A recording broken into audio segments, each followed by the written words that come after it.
Welcome to রাখি পিপাচর blog. সেদিন আমি আর শাশুড়ি মা গেছিলাম আমার মামার শ্বশুরের বাড়ি। তো মামার শ্বশুরের বাড়ির পাশে হচ্ছে শিলিগুড়ি দাগাপুকুর। তো ওখানে এক লোকনাথ মন্দির আছে। তো বিকালবেলা শাশুড়ি মা, আমি, মামি সবাই মিলে ঘুরতে বেরিয়েছিলাম। লোকনাথ মন্দিরটা এত সুন্দর, কী বলবো, পুরো মন্দিরটা ভীষণ। তোমরা যদি শিলিগুড়িতে আসো বা শিলিগুড়ি থেকে থাকো, এই দাগাপুরের লোকনাথ মন্দিরটাতে যেও। আমি তো লোকনাথপুর ভীষণ ভক্ত, কিন্তু মন্দিরটা ভীষণ ভালো লেগেছিলো। তো মন্দিরটা ভীষণই সুন্দর, তোমরা দেখো ভিডিওটা, তোমাদের ভীষণ ভালো লাগবে।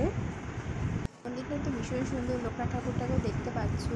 তো মন্দিরের চারদিকে লোকনাথ ঠাকুরের ছোটোর থেকে কীভাবে কী হয়েছে সমস্ত ছবি দেওয়া আছে, তোমরা দেখতে পাচ্ছ। মানে ভীষণই সুন্দর, সমস্ত সিনারি দেওয়া ছিল। তার পাশে একটা পুকুর আছে, পুকুরে কচ্ছপ, গোল্ডেন ফিশ, মাছও আছে।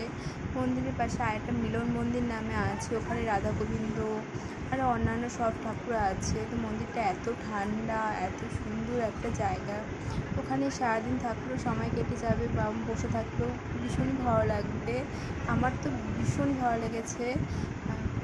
একটা পুকুরের মধ্যে গোল্ডেন ফিশ, কচ্ছপ আছে। আর তার পাশেই হলো সেই মিলন মন্দির, যে একটু আগে বললাম। কিন্তু রাধা গোবিন্দ ঠাকুর আর অন্যান্য অনেক ঠাকুরই আছে।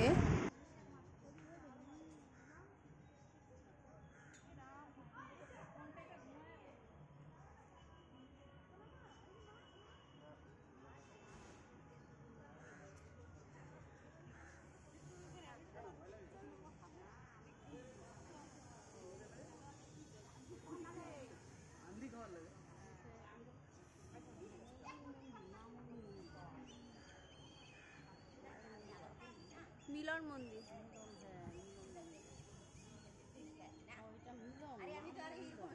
তারপর কিছু ফটো তুললাম। আমি, বুনু হয়েছে, মামার মেয়ে মানে বুনু, তারপরে মা, মামি, ভাই সবাই মিলে ফটো তুলে মন্দিরটা ঘুরে তারপর বিকালে মা আমি দুজন মিলে বাড়িতে চলে আসছি। তো ভিডিওটা তোমাদের খুব ভালো লাগলে please like, comment and share করে দিও, আর সাবস্ক্রাইব করে দিও চ্যানেলটিকে। Thank you.